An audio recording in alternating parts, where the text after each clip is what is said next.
What's up, everybody? I'm Greg Miller, and I'm here in Maryland at Firaxis Games to find out all about Civilization 6.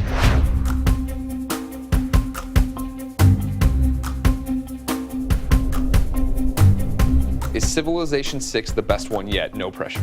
Civilization 6 builds on everything we've done before. Is it the best one yet? Yes or no? Yes! That's what I like to hear. What we've done with this is taken just the best of what we had in past versions of Civilization. We brought forward all the great systems that everybody loved to play with before, and then piled a lot more on top of that. It's really exciting to have a chance to kind of put our own stamp on the series. How do you come into Civilization 6 wanting to tweak things, change things, but not change it into something completely different where people are alienated? We have a rule at Firaxis. You can add 33% new stuff, 33% stuff that you tweak, but the last third should stay pretty much exactly the same. You know, if it ain't broke, don't fix it.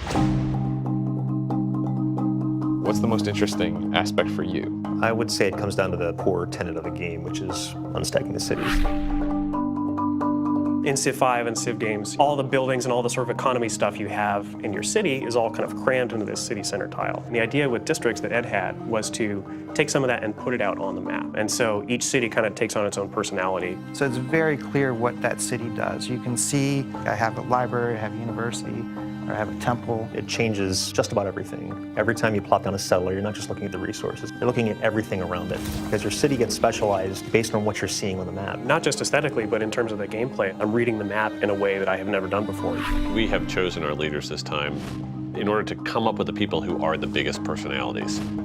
We love having Teddy Roosevelt as our American leader. Welcome to the United States of America. We have a whole new diplomatic system for our leaders so that they can bring those personalities into the game. And we call that the agenda system. So we look at what that character did in history. And so for Roosevelt, it is the big stick diplomacy policy. He was going to build up the American military to be strong enough that it was just like hands off of the Americas. He looks at the continent around him, and if anyone's mucking around starting wars there, you're on his list. Gotcha.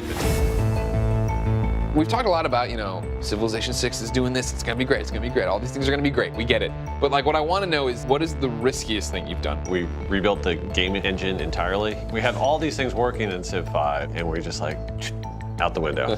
And it actually has worked out well enough that when we get to talking about modability, people are gonna go nuts with how much power we're gonna put in place. Civ 5 came out, critically acclaimed, everybody likes it, but they're like, well, I feel like I'm using military more than I'm ever using diplomacy. And then as the expansions comes out, it feels like you guys are addressing those concerns. Is that how you guys develop based on what people are saying and seeing how people play the game and move it all together that way? We absolutely spend more time than the fans think reading those forums.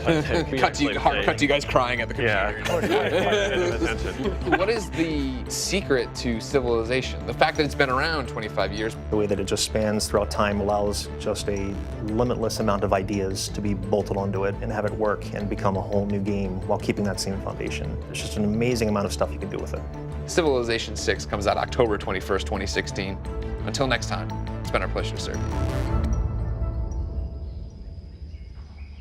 We're a very collaborative team here. We spend a lot of time concepting. I get ideas from the art team, I take them to the design team, and we just go back and forth. That's why everybody likes our games, I think.